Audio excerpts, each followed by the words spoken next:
Taxonomy. The leatherback sea turtle, or Dermochelys corsea, is a migratory aquatic reptile species listed as endangered under the Endangered Species Act by the National Oceanic and Atmospheric Administration. Often swimming as far as 10,000 miles, which is equivalent to 176,000 football fields, funnily enough. And as deep as 4,000 feet, which is equivalent to 666.66 fathoms, more than the vast majority of marine mammals.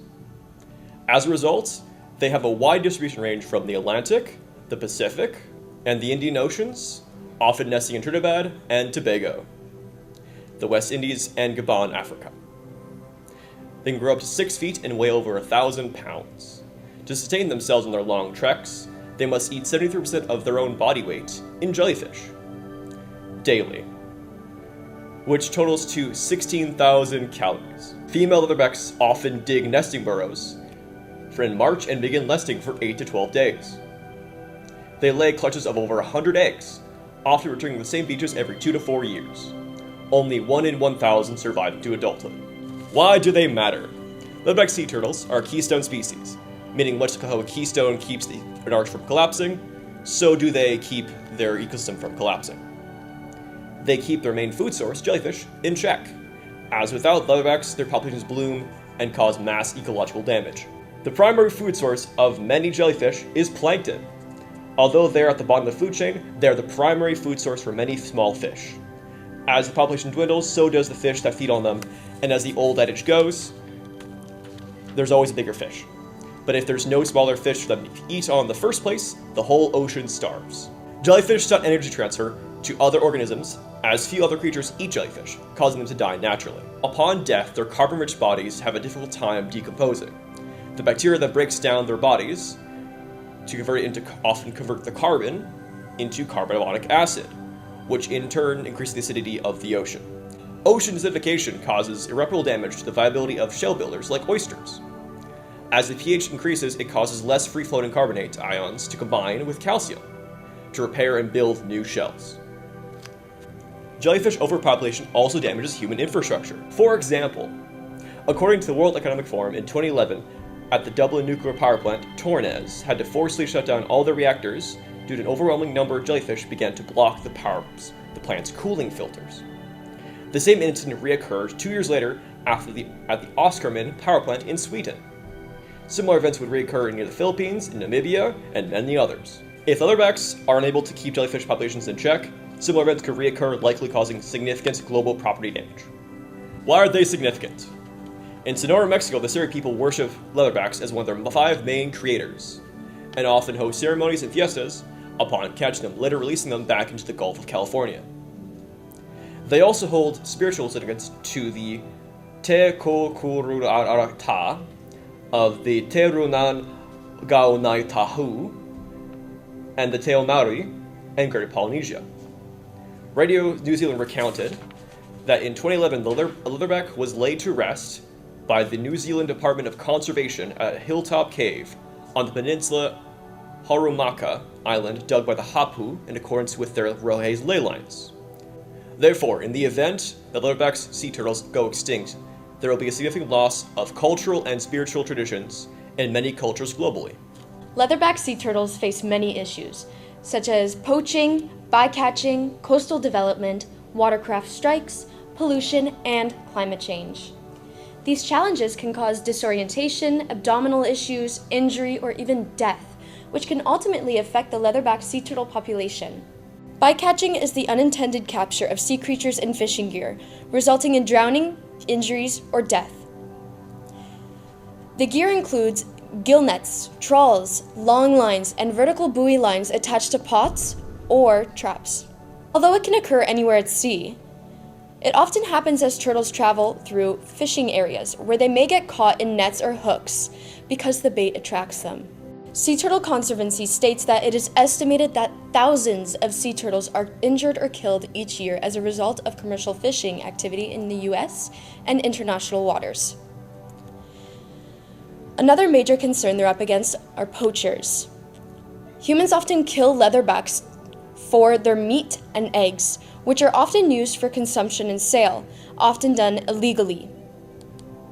The U.S. Agency for International Development states that every year, millions of sea turtle eggs are taken by poachers for sale on the black market. By carrying this out at night, poachers can often go unnoticed. They dig up turtle nests and take eggs, sometimes even while the turtles are still laying their eggs.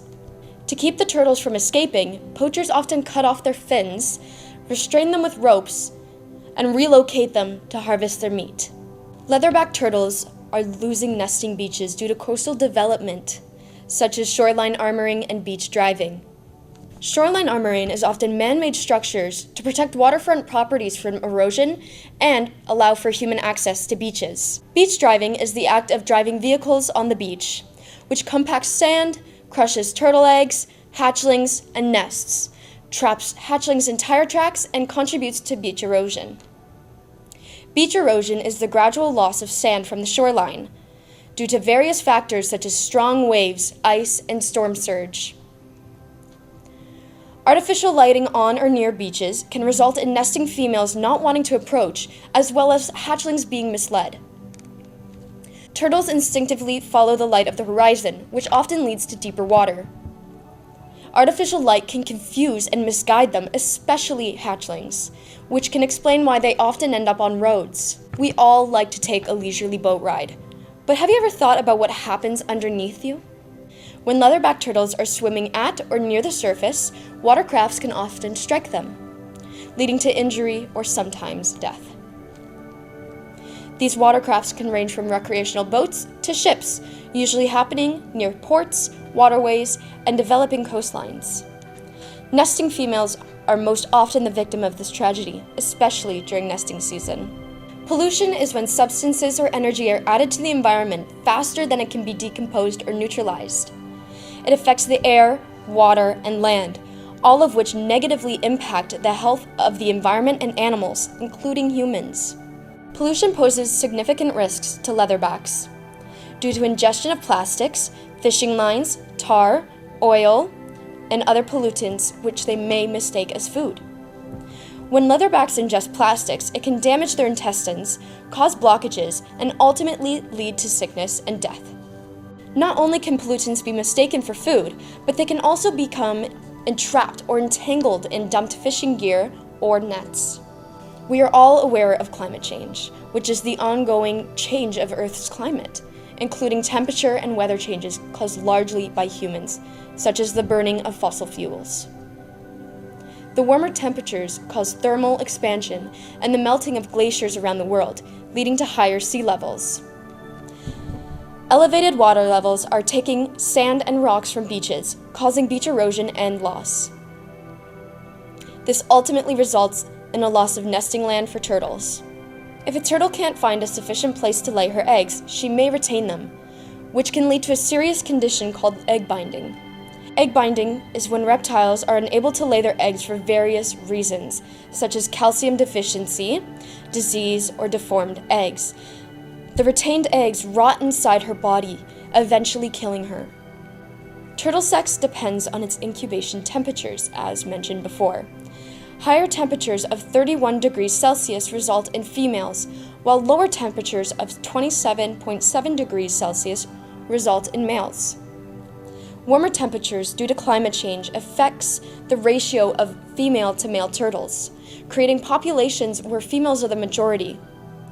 Without enough males to mate with, reproduction decreases, affecting the overall leatherback turtle population. There are opportunities for the scientific community, government policymakers, and the public to improve the circumstances for leatherback sea turtles. The scientific community can reduce pollution's impact through innovation by developing biodegradable and environmentally conscious products and increasing the efficiency of recycling. This could be something as simple as reusable bags. However, even biodegradable bags can still be confused for jellyfish by leatherbacks. Other innovations include plastic-eating bacteria, which can reduce the amount of plastic in the ocean. Furthermore, providing research to educate policymakers and the public alike will enable cooperation and transparency. This could involve using infographics for the public and research journals for legislation. Government policymakers can create regulations to improve waste management infrastructure, such as Germany's bottle deposit system, which creates an incentive to recycle. Additionally, laws restricting the use of harmful products such as plastic bags are being replaced with paper alternatives. A good example of this is the DDT ban, an environmentally harmful chemical which was phased out during the 1970s and almost universally banned in 1985. This pesticide was persistent and toxic. It accumulated up the food chain, harming wildlife, particularly birds, and led to a serious decline in their population. However, since its ban, the populations have recovered, which shows that these laws can be effective. The public can simply do its part to be more conscious of its waste and ensuring it is disposed of correctly, and choosing to use more eco-friendly products and avoiding single-use plastics. Improving human interactions is essential for the benefit of leatherback sea turtles. The scientific community can contribute by studying migrations, breeding sites, and areas of overlap with human activity, with the focus on major threats such as fishing. Bycatching is when turtles are accidentally caught in fishing nets. Innovations such as turtle-friendly large circle hooks, turtle excluding devices in nets, and even green LED lights have been shown to be effective in preventing turtles from being bycaught. By understanding leatherback's movements and reproduction, scientists can provide data that assists government policymakers in creating targeted legislation.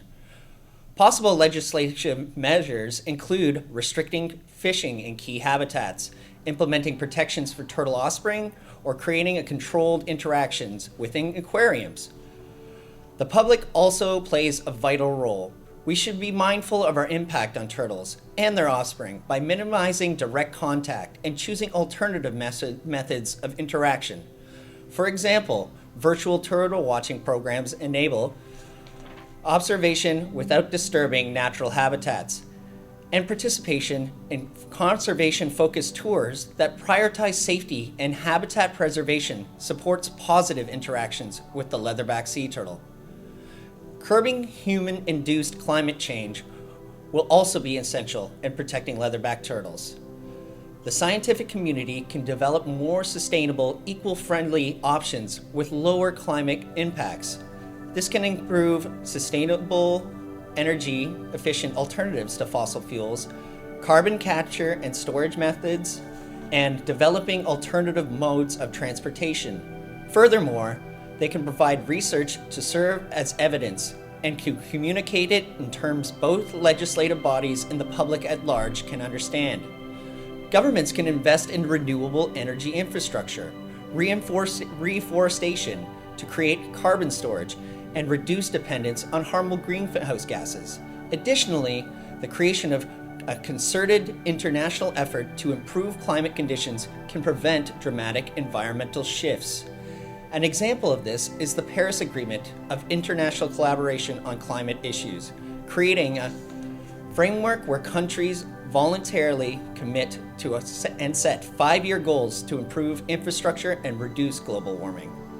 Finally, the public can do their part to reduce their carbon footprint. This includes actions like taking public transportation, choosing alternatives such as electric vehicles, and conserving energy at home.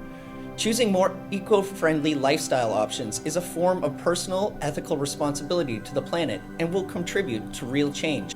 Habitat conservation is another critical component in ensuring the survival of leatherback turtles.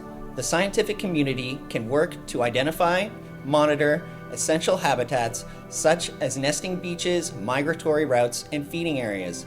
Their research can provide detailed information on threats such as coastal erosion, artificial lighting, and human development. This includes GPS tracking turtles to locate their essential breeding and migration areas. Government policymakers can use this information to establish protected zones, regulate coastal construction, and enforce laws that limit habitat destruction. Furthermore, international cooperation is necessary because of the vast range they travel and call home. The legal protection of not only the places they live and commute, but also where they reproduce can improve the likelihood of them reaching adulthood. Finally, the public can contribute by respecting protected areas, supporting conservation organizations, reducing beachfront pollution, and advocating for responsible coastal development. Together, these efforts can help maintain safe, healthy environments where the leatherback turtles can thrive and sustain their populations. Leatherback turtles face a critical challenge. Acknowledging this pressing issue, Canada has taken action under the Species at Risk Act, or SARA, by implementing long-term action plans by the Fisheries and Oceans Canada. This intervention focuses on several key areas: reducing threats from fishing and adopting safer equipment, enhancing monitoring and researching efforts through GPS tags, and safeguarding vital foraging habitats by establishing marine protected areas. So far, initiatives have shown significant reduction in leatherback turtle bycatch incidents and increased sightings of these majestic creatures in protected areas. Furthermore, by fostering collaboration with Indigenous communities, industries, NGOs, and international partners, Canada has not only improved the protection of its marine ecosystem, but also set an example for similar conservation efforts globally.